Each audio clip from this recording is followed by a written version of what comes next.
The real is the drugs. Having to sell your body for drugs. Negative reinforcement, children taken without consent. Classed as the underbelly in society. Being degraded as we have to pee in cups. Wanting to return back to work. Didn't get educated, unnoticed trauma, loss of a child and an ex-partner, a broken home, dysfunctional home and sexual assault. I was in 14 different homes and I was abused in every single one of them. When I was 13, I was sold as a sex slave. I still haven't got counselling for that. And then we wonder why I hate guards, I hate authority, I hate anything like that. It's because the system failed me each time. All we are is a statistic, right? What? They're homeless. Yes, they will be discriminated against, they will be looked down on, they will be tagged and judged by shopkeepers, by businessmen, by publicans, by policemen, by judges, and it's the whole 9 yards. Even when they go to the accident and emergency because something has happened on the street, because their life is totally removed from, I would say, 90% of our population. It's a very, very alienated existence. Works in an environment of deprivation where people have no money, they have no jobs. The area is a run-down, lower socio-economic area. It has a reputation. Those people know that they're viewed and judged.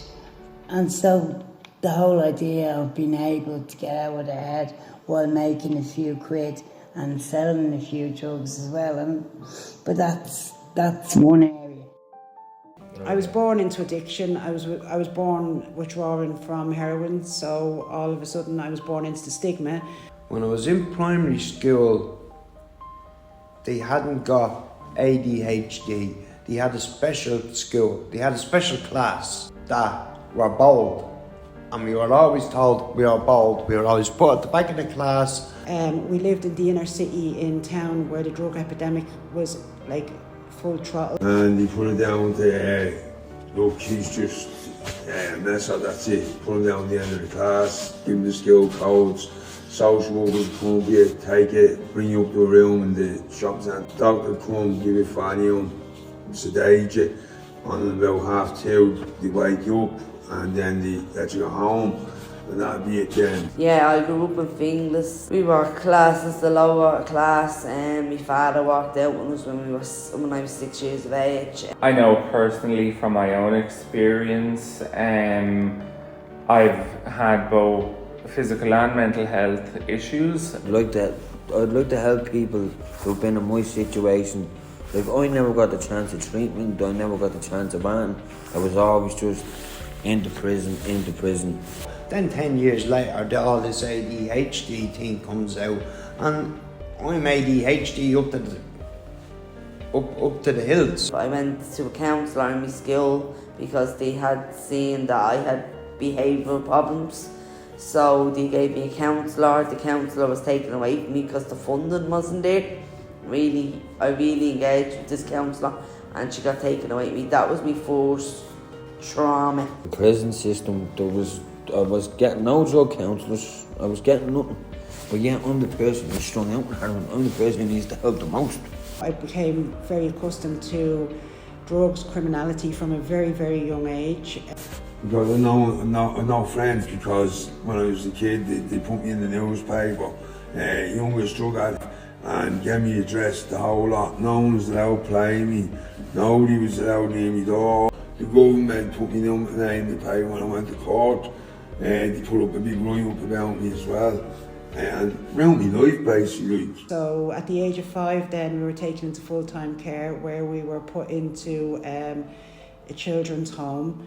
Like, it's all through losses and griefs and stuff like that, you know what I mean? Physical, mental, emotional and sexual abuse for a period of 10 years from numerous members of staff. I started using Zimmerfane to forget about the problems that I should have dealt with at the time. We know there is often a correlation between substances and people's mental health. And then we ended up getting a house out in Clondalk. And they were building estates, but they weren't putting infrastructure into the estates. The first thing that they put in for infrastructure was a pub. My granddad's an alcoholic and my dad's an alcoholic, and they do terrible things through alcohol. I didn't want to do the drink thing, so I went down to drugs. Left care, 16, full-blown addiction. He got me a treatment centre, and I got dragged out of my house and put into Clover Hill, and never got the chance.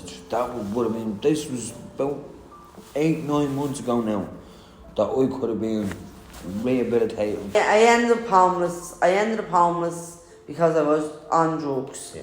And my son was taken into care, so I ended up going out and shoplifting. I had a criminal record from the age of 18, which, you know, kind of dictated the road I was going down.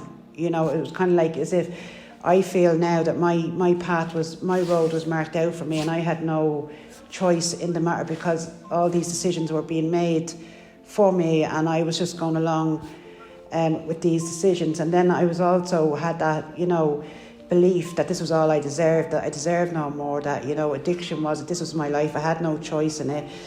And that was reinforced on a daily basis through the guards and any interactions I would have with people out in the community. You know, obviously being a person that used drugs, you carry that stigma that comes with it. It's horrible having a criminal record because it never leaves you. Every time we get stopped, it's straight away. They think, oh, you have drugs on you. They pull me trousers down. It's just a disgrace, like. Just throw them into cells and leave you there in your nip, freezing cold. No underwear on you. But you're looking up your arse. Can you pull back your foreskins, everything? It's sickening stuff, like. The grading stuff they do to you. And a doctor should be there present when you're getting that done. And they make you do that without a doctor being there. I'm fighting the system to try and get myself and my son at home. I'm literally coming down off drugs now at the moment, as in methadone. So I'm still being stigmatised actually because I'm up in a hostel. I cause no trouble, but yeah, I can't get a house. I'm homeless since 2013. We asked them about the house and they said, yeah, well, we're helping you, but it wasn't coming across because then they kept coming and saying back to us, no, social workers aren't saying you up there. And their excuse was, yeah, we went drug free, so because we went drug free, they wouldn't send us up there with the kids. So we said, well, we'll give you all lines and we'll get drug free. Give us the chance. No, we can't give us that chance. It is, it breaks my heart every day, so much as to say that when I wake up in the morning, I wake up depressed. There was a stage in the hospital where I didn't want to move out of bed. Someone, for example, with a dual diagnosis is put in a very unique position because it's used against you to say this is why we can't treat you, this is why we can't do X, Y and Z, and actually the issue gets worse. I know a lot of people connected to drugs, yeah, a lot. Too many that have died from drugs and that have even in prison committed suicide. And they weren't down long sentences.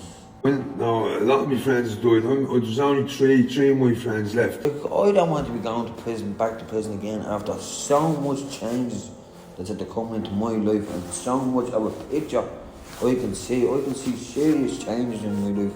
And I want to put my head into the books. I want to do my 30 test.